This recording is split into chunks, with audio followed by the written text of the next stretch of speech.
Como saben, el tema es biomediaciones fantasmagóricas.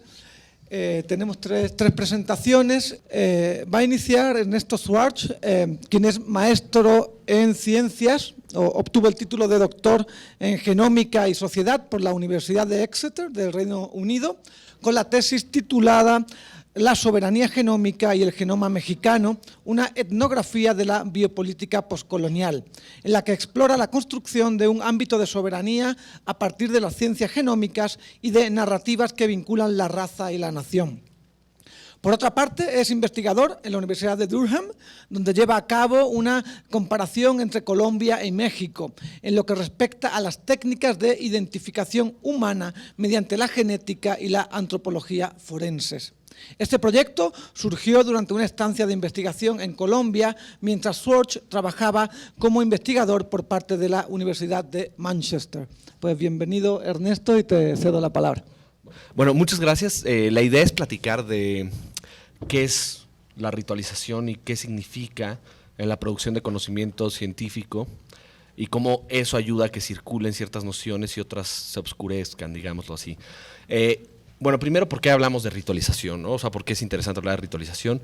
Pues mucho de lo que se habla, se piensa el ritual como algo premoderno, algo que conserva la tradición, que adoctrina, que tiene a las personas bajo un esquema preestablecido, y se piensa que la ciencia, al contrario, no tiene este poder de abrir a los individuos autónomos a la verdad, etcétera, etcétera. Digo, habrá que ver los discursos que circulan diarios sobre la ciencia y su poder de verdad, para darnos cuenta que esos dos espacios, aparentemente separados en el pensamiento y en la voz popular y en la literatura, muchas veces en la literatura también, en este caso, etnográficamente trabajando varios años en laboratorios y con forenses, pues yo diría más bien que están totalmente imbuidos uno con el otro y que son procesos donde las partes que no se articulan totalmente de la ciencia en el espacio social, se articulan gracias a estos procesos de ritualización. ¿Qué es la ritualización? Bueno, básicamente es ordenar estratégicamente imágenes, sonidos, prácticas para producir un efecto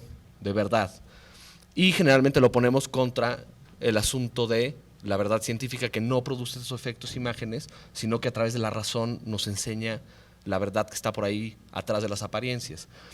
Entonces, bueno, para entender lo biológico, la propuesta de esta presentación es que hay que entender las ritualizaciones, para entender cómo se configura no solamente este asunto como las connotaciones de la ciencia, sino la ciencia misma y su impacto. Hay que entender las ritualizaciones, estos ordenamientos estratégicos, repetitivos, de imágenes, de sonidos, de prácticas, para producir efectos tanto de verdad como de falsificación, como de lo verídico. Entonces, si entendemos estas prácticas concretas, la tesis es que podemos no solamente irrumpir en el orden establecido, sino que podemos tal vez analíticamente hacer propuestas estéticas, artísticas en torno a la ritualización. Entonces, un poco no es enmascarar la ideología, porque la tesis de la que yo parto es que la ideología está en todas partes, que no podemos enmascarar la ideología y limpiar la ciencia de ella, porque muchos de las tesis de las ciencias parten de nociones ideológicas que después toman sustancia orgánica de ADN. Entonces, para hacer este trabajo voy a presentar dos trabajos etnográficos que hemos hecho. El primero, mi doctorado sobre el INMEGEN y sobre el concepto de soberanía genómica. Para hacer eso estuve 2 años trabajando aquí en el bien ponderado Instituto Nacional de Medicina Genómica. Ustedes no sé si se enteraron hace por ahí del 2009, marzo, y luego en la crisis de influencia del genoma mexicano. Entonces voy a presentar unas cuantas imágenes del genoma mexicano y del INMEGEN, del Instituto Nacional, para ilustrar cómo en la esfera de la vida la ritualización compone el orden del mundo a través de imágenes, lo que les decía, algo muy sencillo, imágenes, repeticiones, prácticas. Esto que están viendo aquí es la entrega del llamado, o mal llamado en algunas visiones, mapa del genoma de los mexicanos. Un objeto controversial, donde no había ninguna, digamos, consolidación social en torno a que existiera tal objeto como el genoma mexicano. Sin embargo, funcionó políticamente de una forma extraordinaria, y si lo comparan con todos los proyectos del sur global, en México se le dio más dinero a la medicina genómica que el resto del mundo. India, China, China sí, India, Sudáfrica, ninguno de los otros países que reclaman la llamada soberanía genómica, que es la protección nacional de la genética del territorio, logró bajar tantos recursos como el INMEGEN. El INMEGEN fue fondeado por el Congreso de la Unión mexicano con 120 millones de dólares, una cantidad nada despreciable. Si lo comparamos con India, que es el segundo mejor fondeado de estos proyectos nacionalistas, son 20 millones de dólares. Y esto lo hizo a través de lo que claramente, creo yo, vamos a mostrar que es la ritualización. Aquí hay un proceso muy sencillo, donde están las imágenes del exdirector general, Jiménez Sánchez, dándole al presidente Felipe Calderón el mapa del genoma de los mexicanos, una cronología donde al final de la historia científica que empieza desde Mendel, aparece ya los mexicanos que nos insertamos en la historia, que por fin llegamos a romper ese déficit científico que teníamos gracias a nuestro propio mapa. Entonces, en medio de la globalización y el nacionalismo es que se dan estas ritualizaciones. Entonces, voy a contrastar este gran evento, esta gran ritualización nacional, con la etnografía, con algunas imágenes que ni siquiera tomé yo, que me proporcionaron las personas con las que estuve trabajando en el laboratorio 2 años, y vamos a ver cómo funciona la ritualización en ejemplos concretos de la ciencia y de su práctica, ¿no? Entonces, esto es un día etnográfico. En la parte izquierda, donde está Alma, trabajando, y estamos en el laboratorio del Instituto Nacional, así se ve un laboratorio. Pues está desordenado, aquí hay pipetas, tubos de ensayo, ¿no? Si se dan cuenta, en el fondo están posando las amigas, tomaron esta foto porque era el cumpleaños de una de ellas y ¡pum!, tienen el retrato del laboratorio día a día. A la derecha, esta foto nos la tomaron un día muy tenso, de etnografía, de estos días de confrontación, donde estábamos platicando si efectivamente algo así como el genoma mexicano existía. Entonces estamos con Irma, que en realidad es un científico muy abierto a las críticas, y el equipo, ¿no? Si la ven, está cruzada de brazos, algo molesta porque yo estoy ahí insistiendo en algunos puntos problemáticos, pero al final estamos todos comiendo, ¿no? Ahí tenemos nuestra ensalada, atrás están las cajas de pizza, era un seminario, estamos en el laboratorio, y al lado están los robots moviéndose, haciendo sus cosas, que es otra cosa de las linduras de la ciencia moderna. Los laboratorios andan solos, entonces da una apertura y una habilidad de hacer etnografía y dialogar y hasta meternos en temas éticos, legales y sociales que no existe, creo yo, cuando tienes este trabajo intenso, manual. Entonces, bueno, esto era el laboratorio, digamos, día a día, en 2 eventos, un día normal de fiesta y otro de discusión, que les pareció relevante tomar la foto del evento. Esto que sigue es las imágenes que producía el instituto, ¿no? Y entonces aquí es muy claro, esto también es muy CSI, ¿no? La luz azul, para hablar de esto de cutting edge, ¿no? Estamos en el punta de lanza. Si se dan cuenta, aquí todas traen guantes, todas traen su bata de laboratorio, ¿no? Las pipetas están ordenadas estratégicamente. Están viendo un chip, los chips se usan cada 3 meses cuando se hace secuenciación, no es nada que tenga que ver con la vida diaria del laboratorio. Se ordena de tal forma en que parece que todos estamos muy atentos frente al objeto científico, cuando en realidad la mayoría del tiempo estamos platicando mientras los robots hacían su trabajo. Llegaban los resultados, llegaban directo a la computadora y ahí empezaba el otro debate. Luego, también, nunca nadie usa guantes para las computadoras, ¿eh? No hay necesidad, no hay nada ahí aséptico que hacer ni demás. Y está el robot también les digo, lo usamos cada X tiempo, muchos meses se tenían que pasar. Entonces estos movimientos estratégicos de luz, de posición, de intención, son, digamos, la parte visual de la ritualización, donde no necesitamos estar todos juntos en el evento nacional, como pasaba con el mapa del genoma, sino que a través de estas imágenes y su circulación hablamos del orden de las cosas, la correcta disposición de las cosas, por usar un término a la Foucault, y eso es lo que hace, ¿no?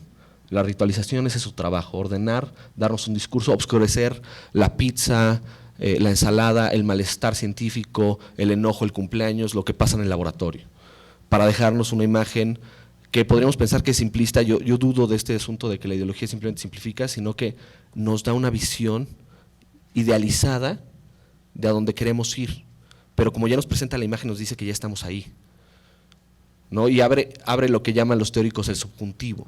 El subjuntivo es que no necesitamos disputar ciertas cosas, asumimos que estamos de acuerdo en ese mundo. Eso hace la imagen en el proceso científico, que es algo muy interesante. Luego, ¿qué hace cuando lleva uno a gente? Porque el laboratorio también era un espacio político por excelencia. Era el lugar donde llevaban al presidente, en este caso está el secretario de Salud, la esposa del presidente, en un tour. Y así, de repente, el laboratorio, en los 2 años que estuve, era un show de televisión. Llegaba la gente a hablar, los periodistas, y se hacía otro display de laboratorio y se ponían a funcionar los robots y los chips y se hacía toda esta simulación, que es otra vez una ritualización de lo que pasa en la esfera científica. Entonces había que ordenar el mundo y había que presentarlo a los otros. Ahora, ¿cuál es el efecto de este orden ritual o esta ritualización? Pues bueno, básicamente un overlap, por llamarlo así, entre nociones nacionalistas de antaño y nociones de la herencia ancestral de la nación, y un futuro donde la medicina y la ciencia va a salvarnos de esos déficits históricos. Entonces, así como se articula un discurso científico que con un solo paper después de 5 años, o sea, no era un trabajo intenso, logra tener este funding, logra salir tal vez de uno de los escándalos de corrupción científica en medio de todo esto. Les tengo que decir que en 2009 se le llamó al Congreso porque hubo, al parecer, irregularidades en la construcción. Entonces, en medio de esta controversia, lo que hace la ritualización es enseñarnos un mundo como lo queremos ver y nos ayuda a vincular el pasado con nuestras expectativas de futuro. Entonces, lo biológico es mediado, es relevante, a medida que puede ser insertado en estos procesos de orden y de prácticas concretas que tienen que ver con las aspiraciones de la nación. Y es así que México tiene este instituto, puede sortear todas estas complicaciones y puede, en cierta medida, aplanar la controversia que había en torno al genoma mexicano. Todos los científicos estaban en desacuerdo, pero cuando se enfrentaban al Congreso, hacían como que estaba bien hablar del genoma mexicano, y entonces entraban en este proceso de conjuntamente, no estoy hablando de tradición y de que sigan normas ciegamente, sino que estratégicamente usan la ritualización para consolidar un proyecto de soberanía, de nación, de ciencia. Ahora, quiero pasar al otro lado de la moneda, no las élites científicas que tienen la capacidad, el capital cultural, movilizan recursos de toda índole, sino el otro lado, las madres de los desaparecidos,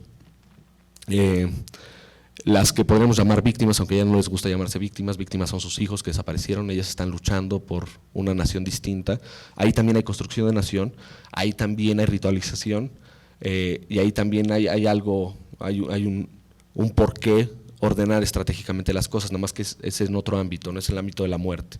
Entonces el ámbito de la vida, este primer ejemplo era para decir, este es el orden que tienen las cosas, ¿no? En la práctica día a día, este es el orden que presentamos y estos son los efectos, digamos, si los queremos ver como efectos, pero yo creo que se co-constituyen, se coproducen en la esfera pública. Y lo que tenemos es un proyecto nacionalista ordenado donde las élites pueden decir hacia dónde van las cosas, es muy productivo de cierto sentido. Ahora, no sé si sepan las cifras oficiales, yo estoy hablando de aproximadamente 121,000 reconocidos por INEGI, de muertes violentas de 2007 a 2013, la ONU habla de 300,000 desaparecidos, la PGR nos dice 27,000, pero si solamente consideramos las cifras oficiales, estamos hablando de la crisis humanitaria más profunda de Latinoamérica en términos oficiales, exceptuando a Colombia, ¿no? Colombia es el otro país, pero nosotros hemos llegado a la mitad de desapariciones de Colombia en la quinta parte del tiempo. Entonces es digamos una espiral de violencia poco usual. En Siria reportan 90,000 muertos en la guerra civil, entonces estamos hablando de algo de una magnitud fuera de serie y al mismo tiempo estamos hablando en las entrevistas y el trabajo de una sociedad mexicana que criminaliza a quienes buscan a sus hijos, ¿no? Donde hablar mal de México es echar a perder nuestra economía, nuestro turismo, donde esos entes que están abusados desde el Ministerio Público, ¿no? Y digo entes porque no son personas en ese espacio, esas entidades que están abusados de distinta forma, no encuentran más que esta respuesta burocrática, esta incapacidad. Y entonces en México y en Colombia también, pero bueno, en este caso estamos enfocados en México, pasa algo único. En otros lados del mundo que hablamos, pensamos mundo desarrollado, etcétera, etcétera, las personas esperan que el Estado les dé la verdad forense y les diga dónde están los restos. Aquí en México eso no pasa, al contrario. Si viene con un sello estatal hay que dudar. Si viene el reporte genético, entonces hay que ver quién te puede ayudar para entenderlo, asesorarte. Y eso reconstituye no solamente subjetividades y acercamiento a la ciencia, sino ciudadanos, son ciudadanos distintos. La inseguridad, si algo bueno deja toda esta crisis humanitaria profunda de muerte, de verdadera desolación y abuso constante, es la respuesta, ¿no?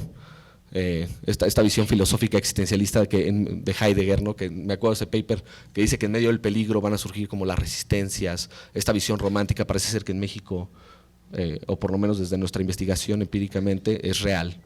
en el sentido de gente concreta, madres que estaban en Colombia, por ejemplo, en el campo y de repente están en la ONU peleando por los derechos de ese tipo de transformaciones son increíbles.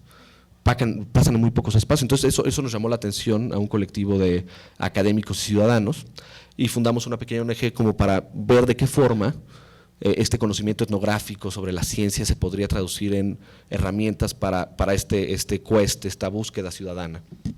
Entonces de eso les voy a hablar, de nuestra experiencia etnográfica. Aquí hay algunos miembros del equipo con nosotros para, si me equivoco, me pueden corregir. Entonces desde hace un año a la fecha han estado viajando a lugares como Ciudad Juárez, hablando con madres que tienen mucha experiencia en esto.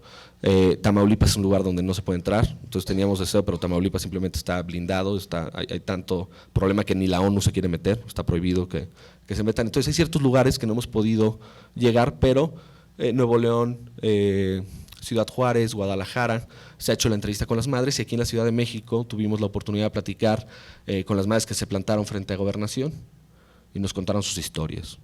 Historias que no circulan en los medios masivos, pero que voy a tratar de rescatar algunos pedacitos para mostrarles cómo se articula y cómo se ritualiza ahora la muerte o la posibilidad de muerte del otro lado, no de las élites científicas, sino de las madres que se acercan a la ciencia para reconstruir lazos familiares, para tratar de reconstruir una noción de nación más justa. También una construcción de nación y de justicia, pero no tiene que ver con la genómica mexicana y que somos únicos y que el Estado mexicano tiene que defenderlo, sino es todo lo contrario, el Estado mexicano es el enemigo al que hay que ponerle como pesos y candados. Bueno, estas son las tecnologías de la verdad y los rituales forenses. El espacio forense es especialmente ritualizado y les enseño estas imágenes, algunos lo pensarán, ¿y por qué nos enseñan los cráneos? ¿Y por qué? Porque este es el tipo de imágenes con las que se enfrentan las madres constantemente. Estos son los electroferogramas, donde dicen los piquitos de ADN, ¿no? Aquí están los cráneos, aquí están los huesos que se tienen que identificar y las madres van y hacen esto, van a las exhumaciones. Algunas madres, muchas, van directamente a los CEMEFOS a buscar a sus hijos. Entonces son los que conocen cuáles son los registros de muertos, asesoran a otras mamás, oye, se me hace que tu hija está en tal CEMEFO. Entonces esto es lo que ellas tienen que estar enfrentando constantemente. ¿Y cuáles son los rituales forenses? Bueno, la cadena de custodia, el debido proceso, hay una ritualización donde si no se da la imagen, el tiempo y la práctica en cierta forma, se invalida el resultado de ese proceso científico. Aquí nada más traje unas viñetitas de lo que pasa en Colombia porque me pareció muy interesante. Esto pasa después de 50 años, ya no solamente la búsqueda individual, sino que ellas se están entrenando a través de panfletos, digámoslo así, donde presentan idealizados, los personajes idealizados. Estas son madres muy famosas, desaparecidos, hablando con el científico forense y les explican sus derechos, que el ADN no es todopoderoso, ¿no? Que pueden dudar, que pueden esperar. Entonces esta pedagogía no la está haciendo ninguna élite científica. Ellas, desde su experiencia, están tratando de trabajar, compartir, crear espacios paralelos de acción, donde evidentemente la representación es sumamente importante y es donde el rol del arte se puede pensar como algo que rompe el status quo o lo hace más fuerte. Bueno, esto es lo que pasa en México. En México la ritualización tiene muchas formas, una de las más importantes es lo que se llaman bordando por la paz. Las madres se reúnen, bordan, platican, comparten experiencias forenses y ahí es donde se empieza a dar estos lazos alternativos de ciudadanía, donde podemos empezar a pensar que no todo es, ¿no? Esto es un proceso artístico, algunos, no sé, querrán decir que es artesanal, ustedes pueden decir lo que quieran, pero finalmente hace lo que hace la ritualización, consolida un subjuntivo, una noción compartida de quiénes somos y quiénes podemos ser y qué conocimiento puedo compartir con los otros. Y les voy a poner un video muy rápido de una estudiante de Londres.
Hermelindo.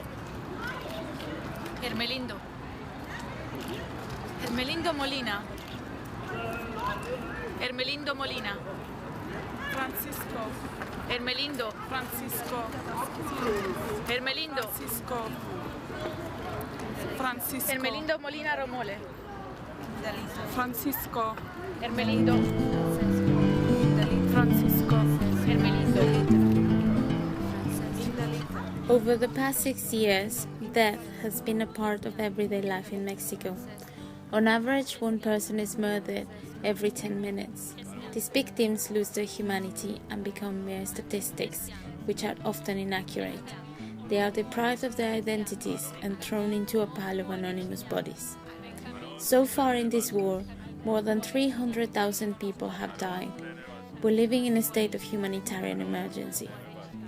Our social fabric is broken, and Mexicans, including the government, are turning a blind eye to it. We do not have to wait until this war affects us directly. It is our social responsibility to act, and we believe that if we truly want to rebuild our society, we must start by acknowledging our death. By empathizing and recognizing ourselves in each other, we can start to become a community again.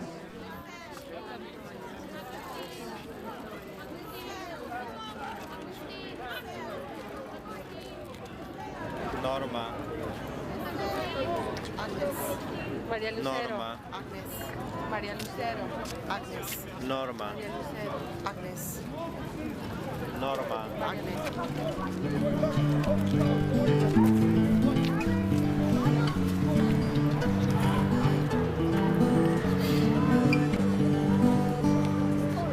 ¡Es por México!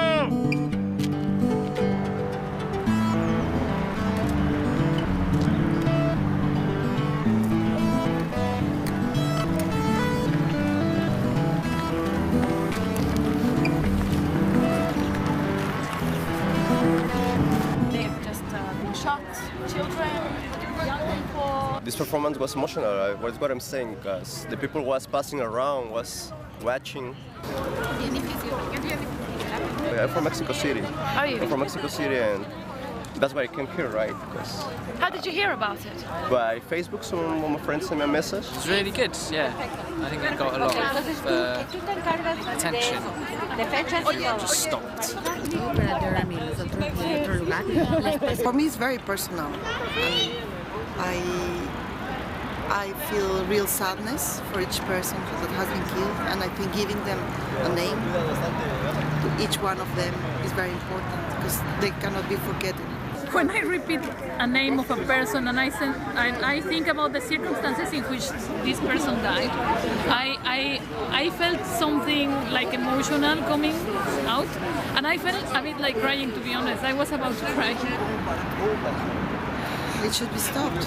I think it must have some effect in people, and I think that's the beautiful thing of art. Where it's happening now, you know. I really appreciate that. Thank you.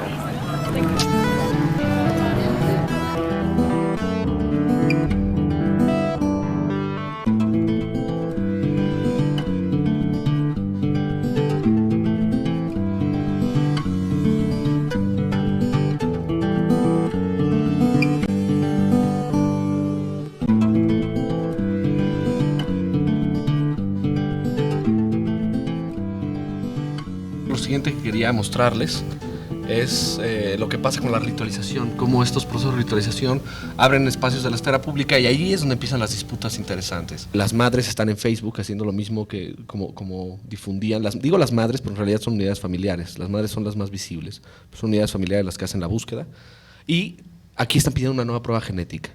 El equipo de antropólogos argentinos forenses dicen que una de las cosas que nunca habían encontrado en los demás escenarios en los que han ido a trabajar es que la gente dude de la prueba genética.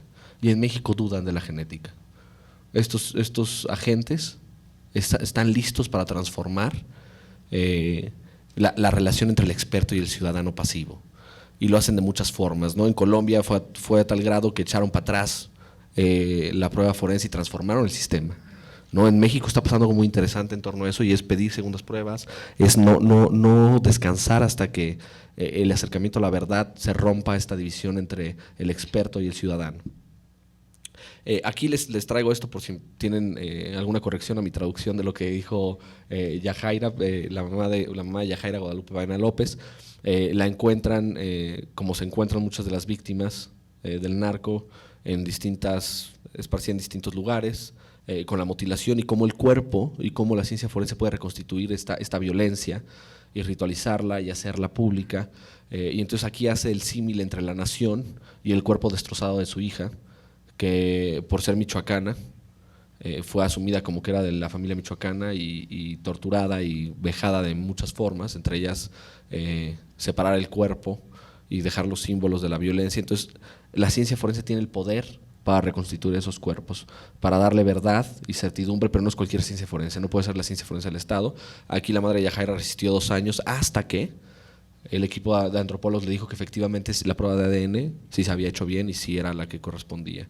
Entonces, bueno, estos son ejemplos para ver cómo la nación está íntimamente relacionada con el cuerpo y cómo desde la ritualización se puede ir a la ciencia. Finalmente les quería cerrar hablando del proyecto que estamos llevando a cabo, que es justamente articular la ritualización no como un discurso ajeno ni de las élites ni de las víctimas, sino como un proceso de intervención. Para nosotros no solamente de arte, si hay un elemento de eso, sino de transformar los procesos forenses en el país, de hacer incidencia, de que no se quede la etnografía en este espacio académico muy interesante, por cierto, porque México y Colombia son únicos, sino que únicos en el sentido, en este engagement, en este acercamiento de los públicos con la ciencia genética, sino ver cómo la misma ritualización, desde los procesos básicos de la cadena de custodia hasta la publicidad del tema, pueden ser usados para intervenir en lo que es una crisis humanitaria que nosotros pensamos que es terrible, ¿no? Es un limbo entre la vida y la muerte, más bien el que viven los desaparecidos. Entonces, tal vez aprendiendo un poco de lo que hizo el INMEGEN, de este proceso de nacionalismo y reflexionando, podamos concluir estos 2 comparativos en reflexionar cómo no solamente el espacio epistemológico de la ciencia está constituido como algo externo a nuestro día a día a través de procesos de ritualización, cuando en la práctica no lo es. Desde las categorías que usamos para pensar la ciencia son categorías del día a día, llenas de nuestros prejuicios, deseos, visiones del mundo, herencias coloniales, y como al mismo tiempo todas esas cosas que nosotros pensamos como ajenas y secundarias a la ciencia pueden reconstituir nuestros espacios y nuestros proyectos de vida. Y eso es lo que este grupo de investigadores, porque realmente lo que hacemos es investigación, tratamos de hacer para intervenir, y es lo que llamamos gobernanza, que es básicamente poner estas tecnologías sencillas, humildes, de estar juntos, de pensar alternativas, de seguir los procesos forenses al servicio tal vez de un proyecto donde esta simetría constituida de nuestro sistema de vida se pueda disolver eventualmente y dar origen a cosas nuevas. O una cosa nada más que les quería decir en la que no estamos de acuerdo es que las estadísticas y la humanidad están separadas, ¿no? Que hay que reconstituir, que solamente se pueden pensar los humanos como meras estadísticas. Justamente la idea que partimos que las estadísticas no son algo fuera de la humanidad. No se puede, el problema con teorías como la de Agamben y teorías de soberanía académicas que ven un cuerpo desnudo meramente biológico, humanista, y otro que sí tiene valores, es que no traen nada de datos empíricos, ¿no? Nos han metido al trabajo de campo, a cómo funcionan las cosas con las personas, de carne y hueso hasta con los científicos, para poder entender que nunca estamos separados. La estadística siempre es humana, no hay ningún momento en que nos representen con números, dejamos la humanidad. Y siempre hay formas de reconstituir a través de la ritualización y no solamente dar orden al status quo, como podemos pensar en la medicina genómica, sino romper con el status quo, como lo están haciendo ya las madres. Esto está pasando en varias ciudades del mundo, no es algo que solamente está pasando en Guadalajara, en la Ciudad de México, en Monterrey. Entonces, bueno, les queríamos platicar de este proyecto para cerrar y lo que nosotros creemos que es el uso estratégico de la ritualización. Y bueno, pues muchas gracias por su tiempo. Ahí les dejo el mail y el paper que sale este octubre sobre un comparativo de México y Colombia. Gracias. Muchas gracias, Ernesto, por tu presentación, que en realidad es una excelente puerta de entrada para las 2 presentaciones que se van a llevar a cabo a continuación. La primera va a correr a cargo de Mónica Benítez, quien estudió física con especialidad en astronomía en la Facultad de Ciencias de la UNAM. Obtuvo la maestría y el doctorado en Ciencias y Cultura en la Universidad Autónoma de Madrid. Trabajó en el Museo de Historia Natural de la Ciudad de México como divulgadora de la ciencia, en el FIDE como diseñadora de planes educativos para ahorro de energía eléctrica, en la Facultad de Ciencias de la UNAM, como miembro del grupo editorial de la revista Ciencias, y en el Museo Universitario del Chopo como jefa de investigación. Actualmente es profesora investigadora titular de tiempo completo en la UAM Lerma, con perfil PROMEP, donde es jefa del Departamento de Artes y Humanidades. Se ha especializado en el estudio de tecnología y cultura y actualmente desarrolla investigaciones relacionadas con el arte, la tecnología y la comunidad. Muchas gracias, Mónica, por estar con nosotros aquí esta tarde. Muchas gracias. Yo quiero agradecer a los organizadores de este festival y en particular a Gabriela por haberme invitado a este interesante simposio. Bueno, pues yo voy a leer, es más fácil para poderme acoplar un poquito más al tiempo. Bueno, en esta mesa queremos mostrar a través de distintos casos de estudio cómo la tecnología permite empoderar, ayudar, visibilizar a los ciudadanos comunes que viven en un país como México, en donde el sistema social y político es tremendamente frágil y funciona solo para unos cuantos. Queremos exponer que es posible inventar usos sociales de la tecnología al servicio de los otros para permitir que vidas enteras se dignifiquen al regresarles sus nombres, sus cuerpos, sus recuerdos o sus memorias. Inventar nuevas formas y técnicas que estén al servicio de víctimas y comunidades poco escuchadas es una tarea, desde mi punto de vista, apremiante. Darles voz y vida a los familiares y seres que pueden expresar sus sentimientos y necesidades en un contexto cultural en donde parte fundamental de nuestra historia contemporánea está envuelta en miles de historias rotas que se van acumulando con el tiempo. Historias como la masacre estudiantil del 68 o la de las víctimas de la violencia del narcotráfico de los últimos 12 años y cuyas muertes son denominados daños colaterales. Víctimas sin nombres, pérdidas humanas en espacios remotos bajo la tierra, víctimas que el gobierno no contabiliza. Total, ellos son pueblo y nada más. En este contexto, a mí me toca hablar de arte, explicar a partir de un caso de estudio cómo ha sido posible generar nuevos goznes y abrir nuevos cauces no explorados para permitir que esas voces cerradas recuperen parte de su vida, de su memoria, de su voz, a través del arte y en particular a través de una instalación artística tecnológica. Hablaré de solo un caso de estudio, por fortuna existen mucho más, que por falta de tiempo no mencionaré, como Ricardo Domínguez, Eugenio Tiselli, tercero un quinto. El caso de estudio que aquí presento es la obra Voz Alta del artista canadiense mexicano Rafael Lozano Hemer, y inicio con la descripción de esta. Voz Alta de Rafael Lozano Hemer es una escultura relacional del 2008 que fue colocada en el marco del 40 aniversario de la matanza estudiantil del 2 de octubre del 68 y fue comisionada por el Centro Cultural Tlatelolco de la UNAM a través de la gestión de Sergio Raúl Arroyo. La pieza se instaló en la Plaza de las Tres Culturas de Tlatelolco, cuyo equipamiento, instalación, programación robótica y de voz estuvo controlada por un equipo técnico del artista desde una pequeña estación a los pies del edificio Chihuahua. La obra permitió durante 10 noches que cualquier persona que visitara la plaza hablara voluntariamente, sin censura ni limitación de tiempo, a través de un megáfono. Estas voces se quedaron registradas digitalmente. La voz de los participantes, además de ser escuchadas en vivo por los transeúntes en la plaza misma, fue transmitida en tiempo real por Radio UNAM al DF, Toluca y Cuernavaca. La voz activaba un dispositivo robótico que permitía prender y apagar 3 haces de luz de neón de 4 por 10 kilowatts de energía que llegan a verse hasta 15 kilómetros de radio.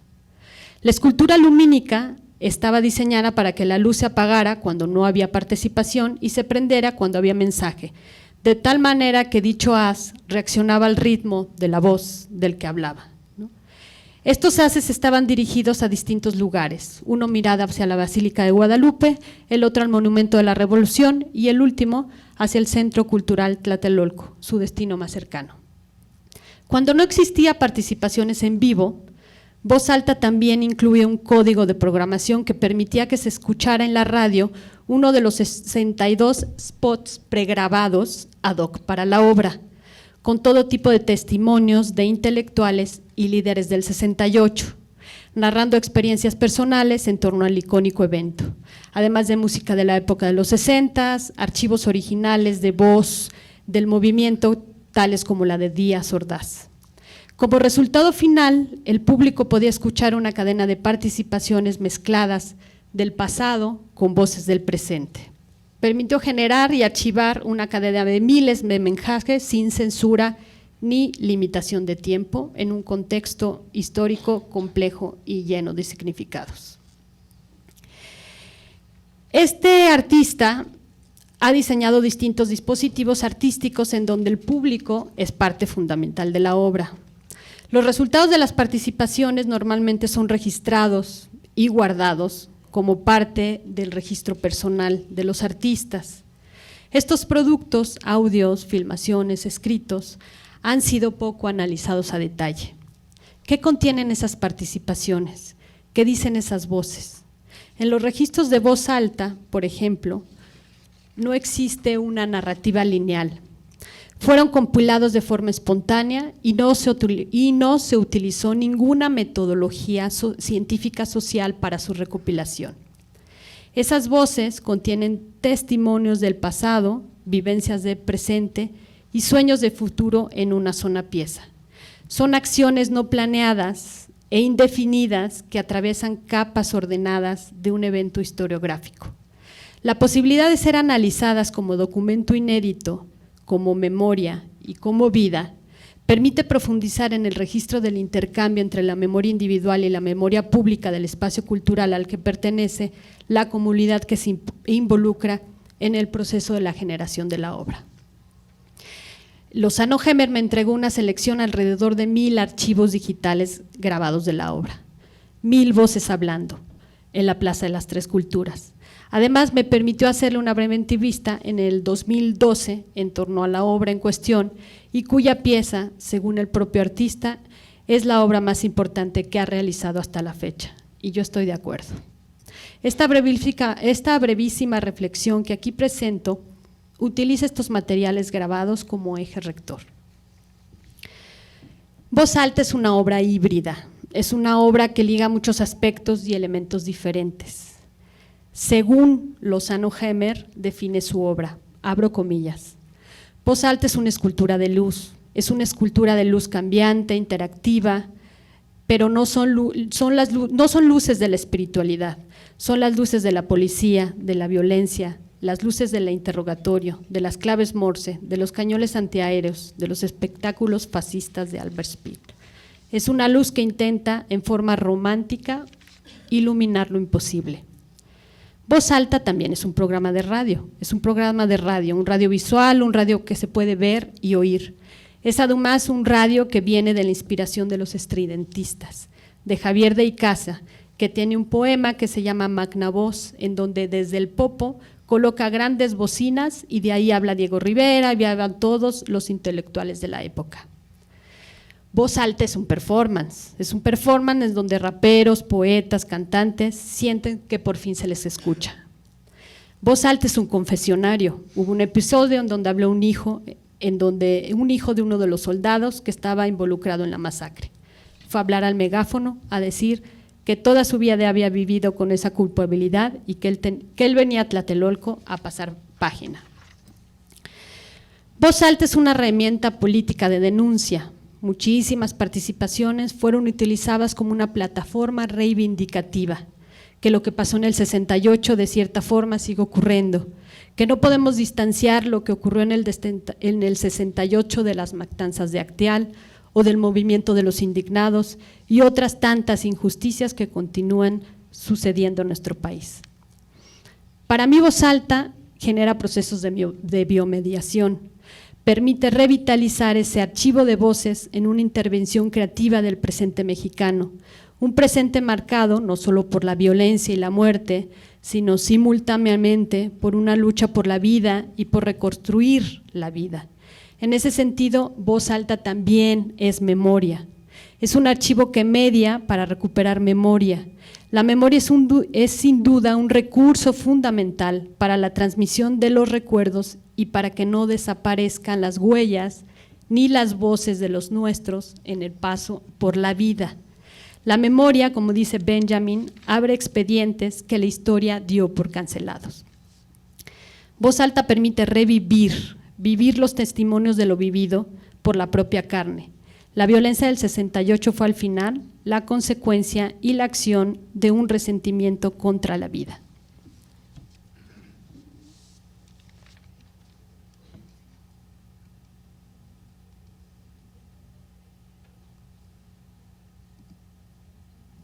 Bueno, buenas noches. Yo soy la señora Rebeca Pichardo. No me animaba yo a hablar porque esto me emociona y me impide hablar con fluidez. Pero yo recuerdo que en ese tiempo estaba yo en la preparatoria número 4 de Tacubaya y llegamos y nuestras escuelas estaban tomadas, había represión, estaba el ejército en varias de ellas.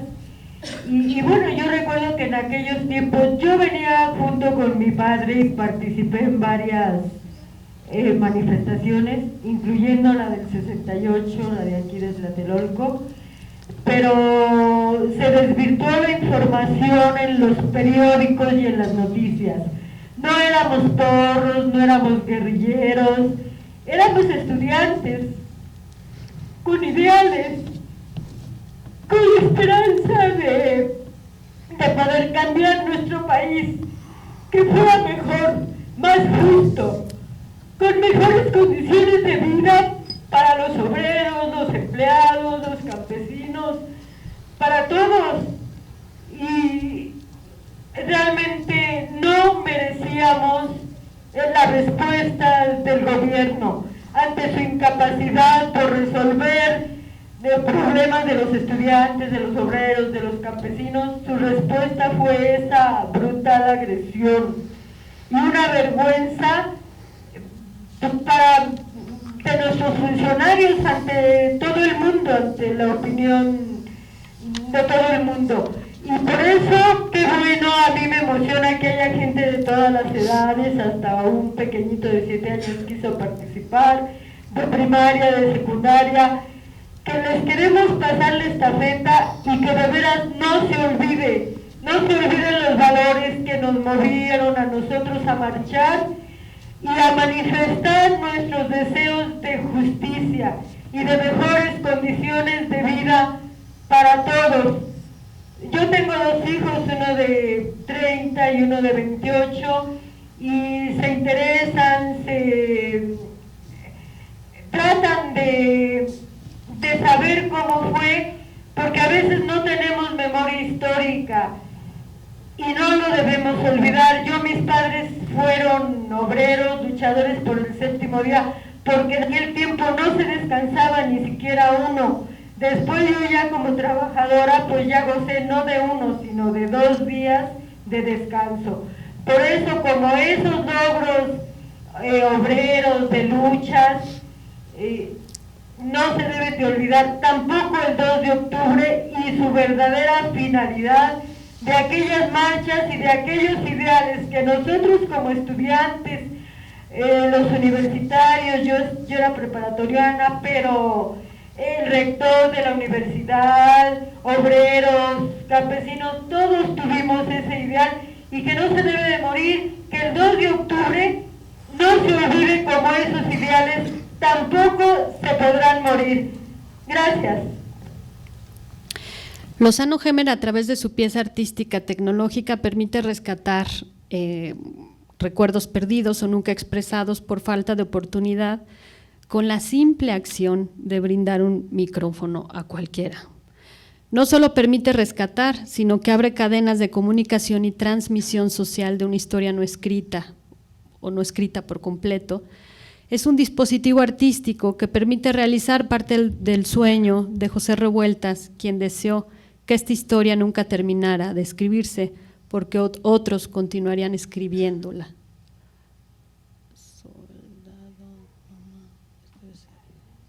Bueno, buenas noches, mi nombre es Fernando Bodoira y bueno, lo único que quiero decir es de que mi padre estuvo como soldado raso en la defensa en el 68 y bueno, él tiene 71 años y ya empieza a olvidar algunas cosas, pero lo que yo quiero decir ahorita es algo que él me dijo cuando yo estaba en la secundaria. Yo tengo 31 años y él en unas prácticas en el campo militar 1 que está ahí cerca del Toreo, él me dijo que él vio como en camiones de basura tenían a los cuerpos de todos los compañeros aquí caídos y que los cremaban ahí como si fuera cualquier cosa. Entonces yo estoy de acuerdo que el 2 de octubre no se tiene que olvidar y por sí que las palabras que mi padre me dijo las voy a transmitir a mis hijos y espero que todo eso no se pierda y ojalá que el gobierno ya de una vez reconozca la mancha tan grande que tuvo en ese año aquí en este lugar y bueno, y que no quede impune nada de todo lo que pasó y espero que dentro de 40 años más estemos aquí todos los que estamos ahorita conmemorando este aniversario. Bueno, eso es todo lo que quiero decir y gracias. Si pensamos y actuamos como grupo, mientras recordamos, nosotros deliberadamente recuperamos el pasado. La memoria como grupo, la colectiva, es un conocimiento ordenado de organización narrativa del pasado, observa reglas y convenciones de narrativa. La memoria colectiva comparte, es por definición múltiple, porque son muchas memorias. La memoria colectiva es una imagen compartida del pasado y un reflejo de identidad social del grupo que asegura la solidaridad y continuidad. La memoria no es solo plural y cambiable, es una crucial condición de orden y solidaridad. Los que no éramos los mismos, nos volvimos los mismos en el movimiento. Como podemos escuchar a Taibo, revivir el recuerdo de su generación. La generación, según Mannheim, es un factor fundamental en el despliegue de la dinámica de la historia y la memoria. Este spot es uno de los pregrabados. Espero que no estaba puesto. La generación del 68 no es homogénea, es hiperheterogénea. Y si trazas un elemento de análisis, encontrarás dos generaciones que están confundidas y cruzadas. Una de ellas es la generación de la izquierda, hiperminoritaria, de los consumidores de Bob Dylan, John Baez, la batalla de Argel, esta que se formó político-culturalmente, que no representaban en el movimiento más allá de 4 o 5 mil personas en el inicio. Y otra de ellas es una generación sin propuesta política, que vivía en el México de por fin nos tocó llegar a las clases medias al poder, ya era hora, y que de repente tal cosa se difuminaba y desaparecía, y que se contagiaron y se vincularon en el proyecto democrático.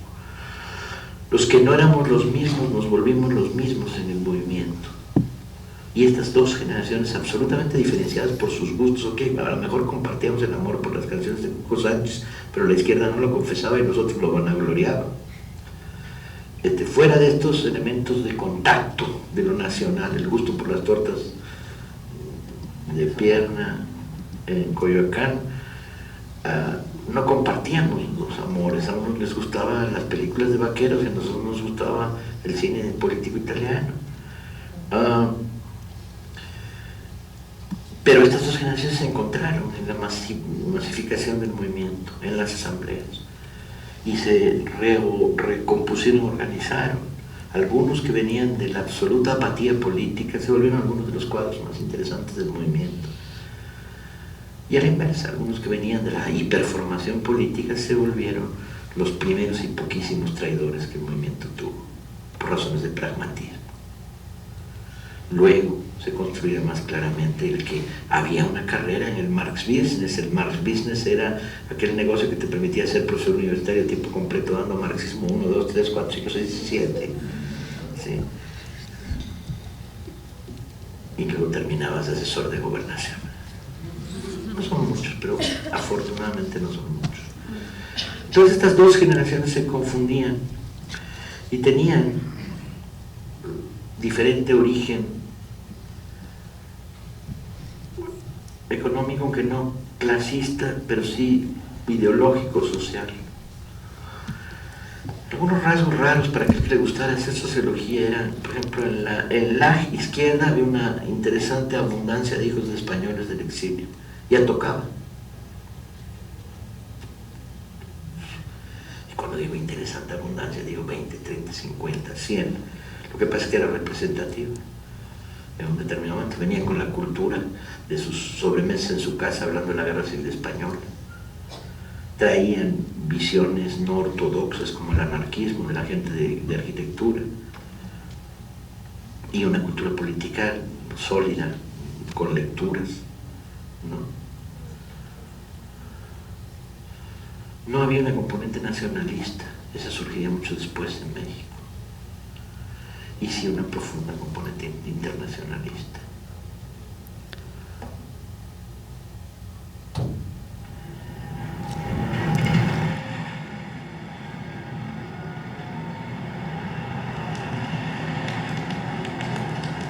Ya no quiero,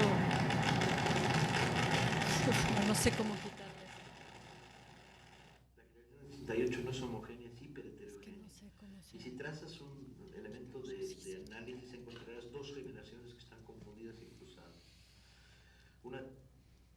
Perdón, es que ese no lo había visto cómo quitarlo. Bueno, el movimiento del 68 generó muchas ramificaciones en la vida de la gente, no solo por lo que pasó ese mismo año, sino como consecuencia de vida, como referente colectivo y como memoria viva. Esta obra ayuda a revelar esas ramificaciones en donde cada rama hay un recuerdo y en cada árbol un conjunto de voces que presenta lo que vivió una comunidad, una generación, una identidad, un espíritu, quizás hasta una nación. Finalizo diciendo que también Voz Alta contiene voces y muchas que no hablan del 68. Esas voces son fundamentales para la obra misma, ya que son un rico complemento que muestran otro aspecto de la identidad de una sociedad compleja y aún herida. La identidad es clave en la sociedad contemporánea, le da sentido a sí misma y a sus realidades. Esas participaciones, mensajes de amor, de sueños de futuro, de poesía, de cantos, de risas, de burlas, ayudan además a entendernos a nosotros mismos, a ubicarnos dentro de un contexto de una ciudad plural, ya que no podemos comparar qué compartimos con el otro y qué nos diferencia. Nos incluye en una experiencia colectiva.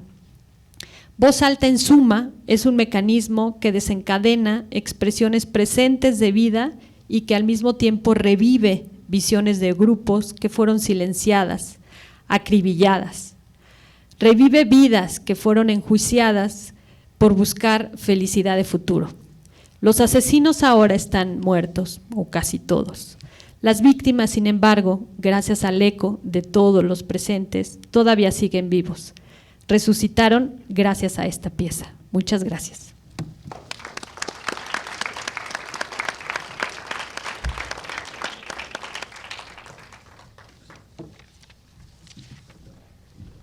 Muchas gracias a Mónica Benítez por su presentación.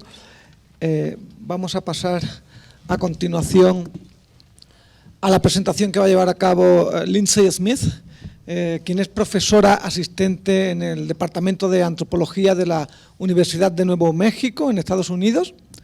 Tras obtener su doctorado en Antropología Médica en la Universidad de Harvard, hizo un postdoctorado en el Centro de Sociedad y Genética en la Universidad de California, en Los Ángeles. También tuvo una posición como investigadora en la Northwestern University. Sus intereses académicos giran en torno a la intersección de la justicia transicional, el trauma y la producción de significado en la ciencia. Su próximo libro, titulado Genes subversivos, Derechos Humanos y ADN en Argentina, examina el impacto de la genética forense en la constitución de la familia, la justicia y la democracia en la Argentina postdictatorial. Lindsay se define como una antropóloga y cineasta comprometida, cuyo trabajo ha sido producido en colaboración con grupos defensores de los derechos humanos. Un ejemplo de esto es el documental Aparición con vida, mismo que explora la utilización del ADN en la búsqueda de niños secuestrados durante la Guerra Sucia en Argentina. Lindsay trabaja actualmente en un estudio etnográfico de la Iniciativa Latinoamericana para Identificar a los Desaparecidos, una colaboración científica multinacional que emplea bases de datos genéticos para identificar a las personas asesinadas y desaparecidas durante conflictos armados en Argentina, Guatemala y Perú. Muchas gracias, Lindsay, por estar aquí con nosotros esta tarde. Adelante. Bueno, muchas gracias y les agradecer a los organizadores la oportunidad de dar esta charla y les pido disculpa a todos ustedes. El plan era dar la charla en español. Tengo una colaboradora, Vivette García Deister.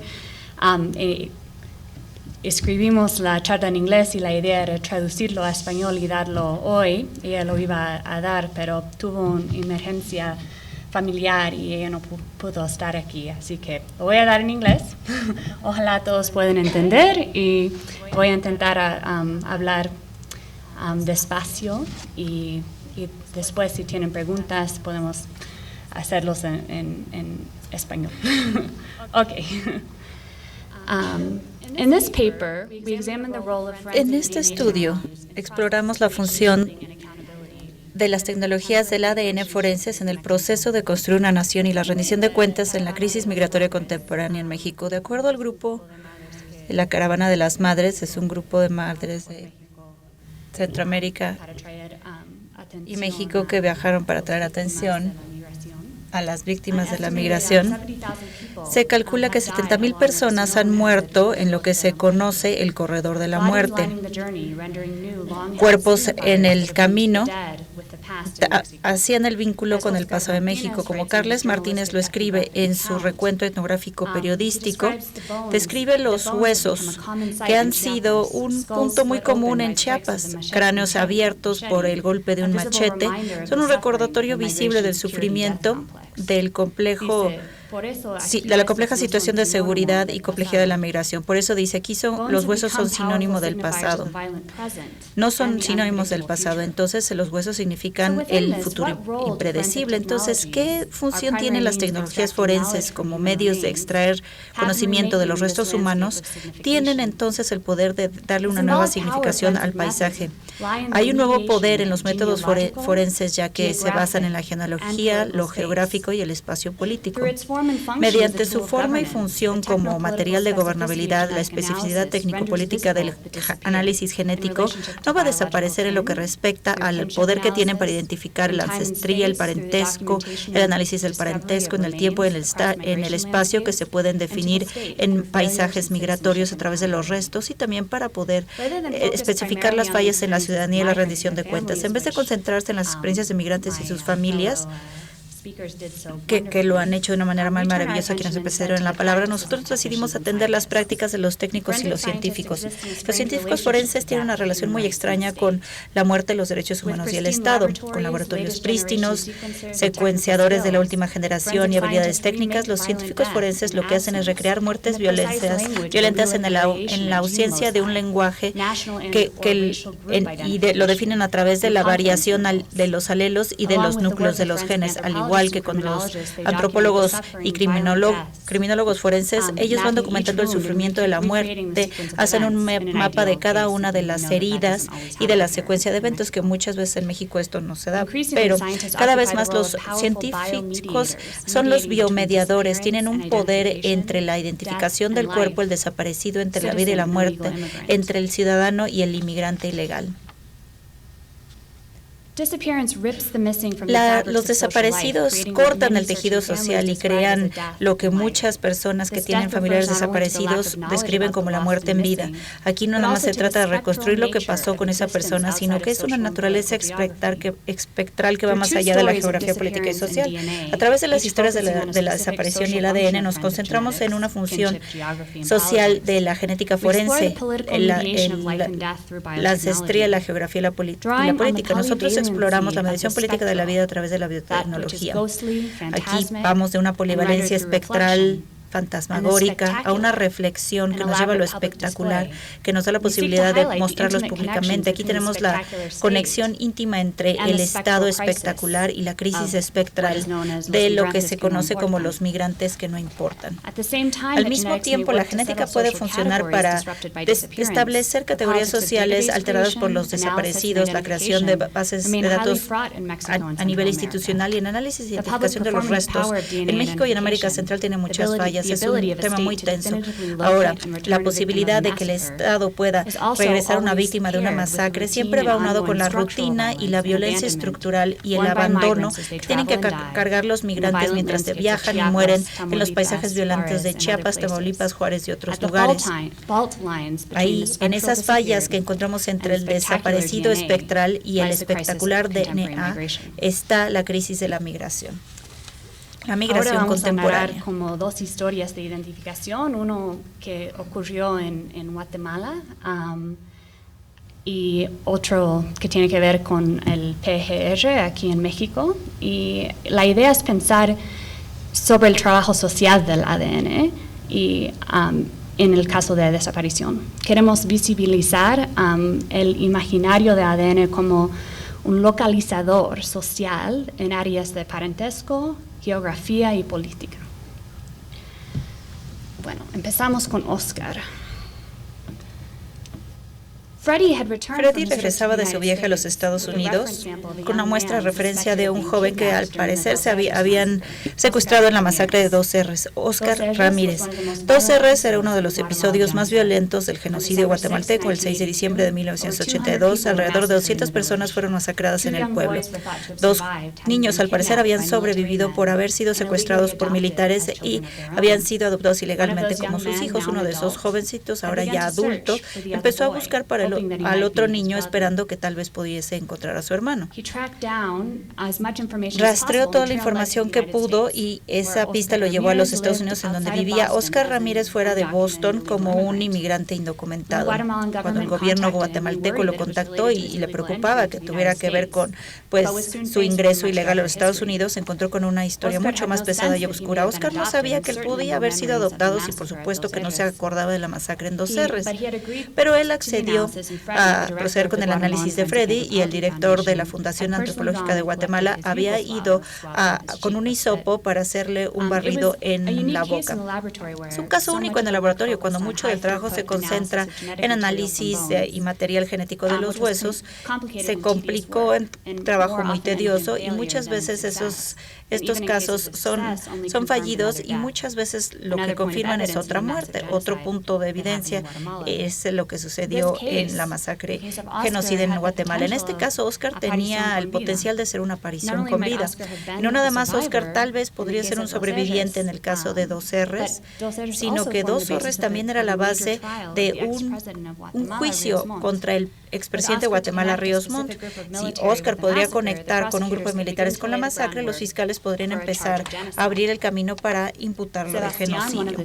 Sebastián, uno de los analistas más experimentados, lo reasignaron a las muestras. Al trabajar con muestras frescas de saliva y sangre, bueno, no son comparables con las de los huesos, y había nueva gente en el laboratorio y identificaron que era un caso donde se iba a revisar con gran escrutinio porque iba a ser uno de los casos más sonados en Guatemala, y por lo tanto en este laboratorio había mucha atención.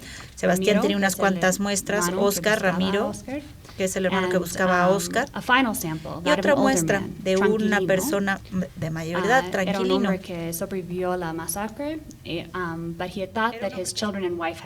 Pero pensó que su esposa e hijo, ¿no? Y él se pensaba el único sobreviviente, entonces ya tenía una edad bastante avanzada. Y Mónica les explicó que iban a hacer una prueba de tranquilino porque Ramiro tenía evidencia práctica que le hacía pensar que era hijo de Tranquilino. Le habían hecho el análisis unos meses antes y surgió que Ramiro, el hombre al que se le estaba buscando, no estaba emparentado con Tranquilino. Entonces por eso buscaron a Oscar, porque él quería encontrarle y él sabía que se lo habían robado y que no tenía ninguna conexión con su familia. Aunque no habían tenido una prueba positiva, entonces vieron que el hijo de Tranquilino sí habría sobrevivido, que se llamaba Alfredo. El proceso de laboratorio tomó todo el día y corrieron las muestras en el analizador durante toda la noche, y al siguiente día Ramiro hizo el análisis de parentesco esperando que Ramiro iba a ser su hermano.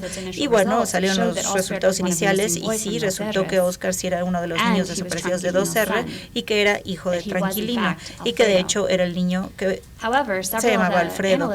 Aunque algunos de los analistas se veían devastados por los resultados, Laura explicó que pues a partir de la experiencia de Ramiro y la de Oscar, que pues no conocía sus orígenes, Ramiro, que había buscado tantos años, encontró nada, y el otro que no buscaba nada encontró a su padre. Esta aparición de Oscar es compleja y nos habla de las complejidades del análisis del ADN a nivel forense por el parentesco y la genealogía. Las muestras de Oscar y Ramiro llegaron como parte de un proceso de hacer un vínculo familiar después de la desaparición. En el caso de Oscar, por lo menos, pudo revivir a una familia que había sido destruida. Aparición no es regresar a la vida, porque después de todo Oscar llevaba vivo todo el tiempo, sino regresar a una vida en específico, una vida familiar con historia. Esta prueba no nada más ubicó a Oscar en un momento genealógico, sino también en un espacio geográfico. Se mostró que era guatemalteco, de Petén, y que también se resaltó que era un inmigrante ilegal que vivía en los Estados Unidos y finalmente como sobreviviente del genocidio. Este punto ilustra la función política de la genética o de la identificación genética, ya que visibiliza ese estado que da cuentas a la mitad. Entonces, Oscar, Ramiro y Tranquilino de América Central representan a los individuos que fueron masacrados en el genocidio. Ellos son los que fueron masacrados y son los migrantes que se suben a la bestia, que siguen viviendo la pobreza y la violencia en toda esta parte del continente y en el sur de México. Y son quienes se arriesgan en la ruta de la muerte, y al igual que en el caso de Oscar, llegan al otro lado vivos, visibles, como aparecidos. El segundo caso se concentra en la masacre de San Fernando en Tamaulipas. El 24 de agosto del 2000, después de una confrontación armada con los miembros de un cartel, los militares mexicanos encontraron 72 cuerpos en San Fernando, Tamaulipas. Este es uno de los casos más visibles de la crisis migratoria mexicana. La investigación, identificación y el regreso de los restos se cubrió en los medios. Y aquí señalaron los errores tan profundos y fallas del Estado mexicano y la responsabilidad que tienen de proteger a los migrantes e identificar después de sus muertes violentas. El libro y página 72migrantes.com ha humanizado esas pérdidas, tal y como los autores hacen visible a la persona a través de un tributo a su experiencia vital. La identificación forense ha mostrado fallas por parte del Estado mexicano. Por ejemplo, han regresado el cuerpo que no era a una familia, y un ejemplo de una familia que recibió un cuerpo de una persona indígena y dijeron, no, pues este no puede ser mi hijo porque mi hijo es de raza negra. Entonces han habido errores crasos, y una vez se regresó un cuerpo que no traía el tatuaje que sí tenía el hijo cuando estaba en vida. Entonces Honduras ya dejó de aceptar cuerpos desde México porque les mandaban en contenedores herméticos que no podían abrir, y pues a partir del material y la información forense pues no venía acompañada en lo que se mandaba. Así es que el Estado hondureño no podía constatar la identificación de los cuerpos, y finalmente dejaron a 13 personas sin identificar y pues los enterraron en una fosa común. La historia de William Giovanni Ortiz Benítez, tal y como la narra Roberta Garza en 72migrantes.com, habla de la injusticia y la invisibilidad de los migrantes y su vida, y del espectáculo tan extraño que es la identificación. Y que escribió Roberto Garza. Regresaste a Honduras en un avión privado del Estado mexicano para ser recibido por cadetes de la Academia Militar. por un ministro católico y el otro evangélico que rezaban por ti. Y al final por el presidente Porfirio Lopo. Tu cuerpo fue identificado gracias a pruebas de ADN. El Estado mexicano, tan poco cuidadoso con tu muerte como lo fue con tu vida, quería enviar a tu pueblo a un cadáver que no eras tú. Tu familia lo supo por un tatuaje. Nadie hubiera pensado que eso fuera posible.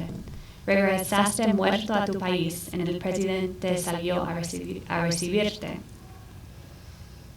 And in some ways this really highlights the spectacle of Resalta el identification. So it's not espectáculo de la simply identificación. No a estamos hablando returning de of que simple y identity, but it's sencillamente something that regresa a una requires, identidad, sino public performances requiere of una accountability. actuación pública, una That in some rendición ways de cuentas, reinforces es decir, national ideas refuerza of la the proper refuerza role la of the idea state. nacional de la función In del October Estado. 2012, Vivek, En my octubre del collaborator, and I 2012, Vivek, met mi with the new colaborador y yo nos director of the reunimos con el nuevo laboratory director at del the laboratorio de PGR, ADN de la PGR y el laboratorio responsable de la identificación a nivel federal y de coordinar los laboratorios estatales. Y le preguntamos sobre la masacre de San Fernando y el proceso tan difícil que se había dado en la identificación. Él no era el director en esa época, entonces no tuvo ningún problema en hablar del tema, pero tampoco nos pudo dar datos específicos. Lo que sí nos dijo fue hablar de los retos de la identificación en México. Nos explicó que el tema pues no es necesariamente técnico. Un análisis genético de un cuerpo reciente es un proceso bastante expedito, pero su trabajo era más bien el de tener acceso a la información y coordinarla. No nada más a México le falta un repositorio central para las muestras de referencia y muestras de cuerpos no identificados, y bueno, crear uno iba a ser muy difícil por las nuevas leyes. Nos explicó que cada uno de los estados ahora tiene que mandar 10 muestras de referencia cada mes y pues nadie iba a hacer eso. Así es que nada más tener muestras de referencia para que ingresaran a la base de datos central era todo un reto en sí mismo. Cada laboratorio local tenía sus propios formatos, informes y batallas territoriales sobre el control de la información. Y eso era nada más para la cuestión genética. Además, la labor de especialistas forenses como los antropólogos también tenían que tener datos antes de la muerte y posterior a la muerte, como por ejemplo el grupo etario para poder hacer el empate de datos. Aunque el empate y la identidad de la persona podrían ser una labor científica muy fácil, el poder de ese empate depende de muchos factores técnicos y sociales. Puede ser tener las muestras suficientes de una familia. Sin uno de los padres es muy difícil identificar a la descendencia, ni se pueden identificar hermanos entre ellos sin tener aún la muestra de un abuelo o de sus padres. El padre puede identificar a su hijo sin necesidad de tener a otro pariente de por medio, pero tener esa información es necesario para poder tener una identificación positiva. Dada la falta de confianza en el proceso judicial del gobierno mexicano, hacerse de esas muestras pues era todo un reto para México, además de la migración y además de que las familias están dispersas entre América Central y México. Muchos les da miedo que los deporten y por lo tanto no se pudo avanzar, y es lo que pasa muchas veces, no se pueden conseguir las muestras y los datos. Por lo tanto, para la rendición de cuentas, la tecnología del ADN sirve mucho para la crisis migratoria. Muchas personas lo identifican como el juez final de la identificación, no es nada más para que se regrese el cuerpo, pero sino para componer los errores del pasado. Entonces, ¿qué pasa? ¿Qué hace el ADN en este estado de poder que deja toda la inmunidad y el abandono? Bueno, aquí tenemos el caso de William Giovanni, fue todo un espectáculo, pero aquí se celebran ciertas ganancias, como por ejemplo con el reconocimiento presidencial, y por el lado mexicano, pues no puede asegurar la justicia y la seguridad, pero en el caso de Oscar, que sí apareció en vida, William Giovanni regresa muerto. Además, él ni siquiera regresó, sino un cuerpo que les mandaron. Es un espectro que acosa al proceso judicial y la posibilidad de una migración que sí llega al punto al que quería. Para concluir, ¿qué podemos decir como del ADN como espectáculo y espectro? Bueno, aquí tiene un gran poder en lo que es la parte forense de la migración. Por lo menos los forenses pueden actuar para identificar a las personas desaparecidas en cuanto a la genealogía, el espacio geográfico y político. Pero el espectáculo de la identificación contemporánea no le da poder al Estado para no identificar, sino no podemos olvidar los 70,000 migrantes que desaparecieron del 2006. Por medio de la atención que se le da a las limitantes técnicas y de la práctica de la identificación en los laboratorios, sugerimos que es el poder de la biomediación la que hace que el ADN sea la solución natural a la crisis migratoria. También ofrece nuevas geografías genológicas y sociales en un espacio en donde la muerte es lo presente y es el futuro de la vida migratoria. Sabemos cuáles son los rituales de penar, y estos espectros son los que giran en torno a la experiencia ordinaria de la migración, como Ramiro, por ejemplo, y las 13 víctimas que todavía no se han identificado de la masacre de San Fernando.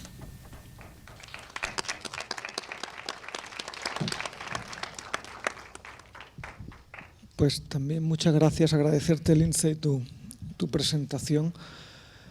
Muchísimas gracias a los tres por vuestra participación. Gracias.